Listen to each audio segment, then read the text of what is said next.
नमस्कार दोस्तों। आज मैं जो आपको किस्सा बताने जा रहा हूँ वह हमारे कस्बा के भूतहा अस्पताल का है, जो कि एक सच्ची घटना पर आधारित है। सारे कस्बे के लोग इस अस्पताल को भूतहा अस्पताल कहते हैं। इस अस्पताल का असली नाम विक्टोरिया अस्पताल है। इस अस्पताल को आज से करीबन 100 साल पहले अंग्रेज़ों ने बनवाया था। उस अस्पताल के सामने एक कब्रिस्तान है। मेरे दादाजी ने मुझे बताया था कि आज से 60 साल पहले इस अस्पताल में ऑपरेशन के दौरान एक लड़की की मौत हो गई थी। तब से उस लड़की की आत्मा उस अस्पताल में भटकती है। रात ढलते ही कोई भी इंसान उस रास्ते से नहीं गुजरता है, क्योंकि उस लड़की की आत्मा राहगीरों को परेशान करती है और उसके हंसने की आवाज़ें आती है। हालांकि मैं दादाजी की बताई पुरानी भूतहा कहानियों में ज़्यादा विश्वास नहीं करता था। एक रात मैं अपने दो दोस्तों अंकित और राजू के साथ रात को बाइक पर घूम रहा था। तभी मेरे एक दोस्त ने मुझसे विक्टोरिया अस्पताल वाले रास्ते से चलने को कहा। हम में से कोई भी ज़्यादा भूत प्रेतों पर विश्वास नहीं करते थे और हमने उस रास्ते से जाने का पक्का इरादा किया। उस समय रात के 10 बज चुके थे। हम तीनों ने ये बात अपने परिवार वालों को नहीं बताने का वादा किया और उस रास्ते पर निकल पड़े।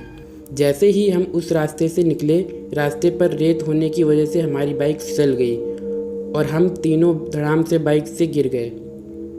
गनीमत थी कि हम लोगों को कोई चोट नहीं आई थी। बाइक चला रहे दोस्त अंकित ने बोला कि उसका बैलेंस तो बराबर था, फिर ये बाइक कैसे फिसल गई। हालांकि वो थोड़ा डर गया था, तो मेरे दूसरे मित्र राजू ने बाइक चलाने को कहा। अब राजू बाइक चला रहा था।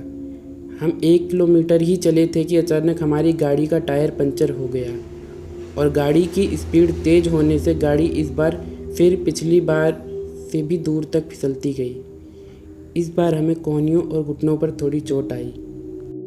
अंकित फिर से बोला कि इस जगह में ज़रूर कोई गड़बड़ है, हम लोग वापस उल्टे चलते हैं। लेकिन मैंने और राजू ने उसकी बात नहीं मानी और बाइक उठाकर पैदल चलना शुरू कर दिया। हम थोड़ी ही दूर चले थे कि अचानक किसी लड़की के चीखने की आवाज़ सुनाई दी। ये सुनकर हम रुक गए और अंकित बोला, यार तुम लोगों को चीखने की आवाज़ सुनाई दी क्या? हमने उसकी बातों को अनसुना कर कहा कि कोई जानवर की आवाज़ होगी। 5 मिनट चलने के बाद फिर वही चीख फिर से सुनाई दी। इस बार तो हम दोनों को भी थोड़ा डर लगने लगा।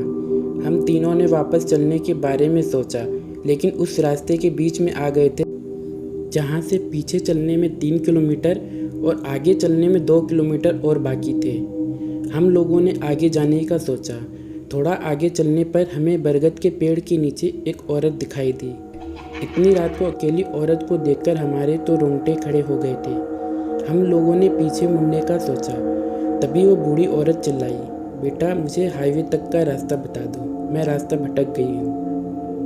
उसका चेहरा काफ़ी अजीब लग रहा था और कुछ उसके चेहरे पे अंधेरा सा दिखाई दे रहा था।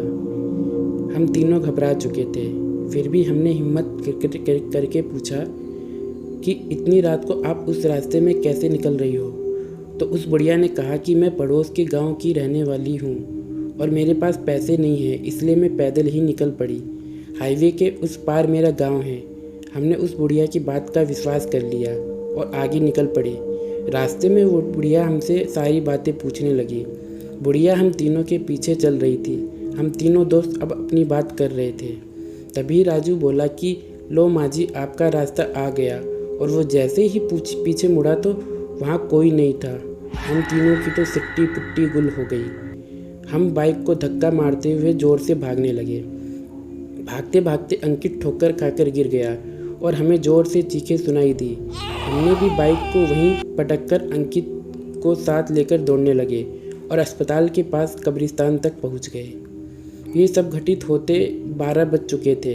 हम पसीने से तरबतर हो गए थे और कब्रिस्तान पार कर एक मंदिर में रुक गए, क्योंकि अगर बिना बाइक के घर जाते तो जूते पड़ते।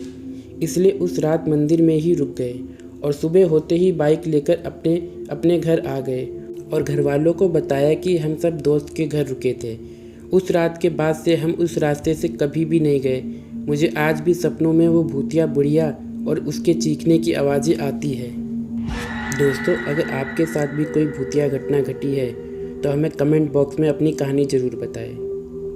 अगर ये कहानी पसंद आई हो तो इसे लाइक करें, साथ ही अपने दोस्तों के साथ शेयर करें और साथ ही हमारे चैनल को सब्सक्राइब करके बेल आइकन दबाएं हमारी वीडियो सबसे पहले देखने के लिए। जय हिंद।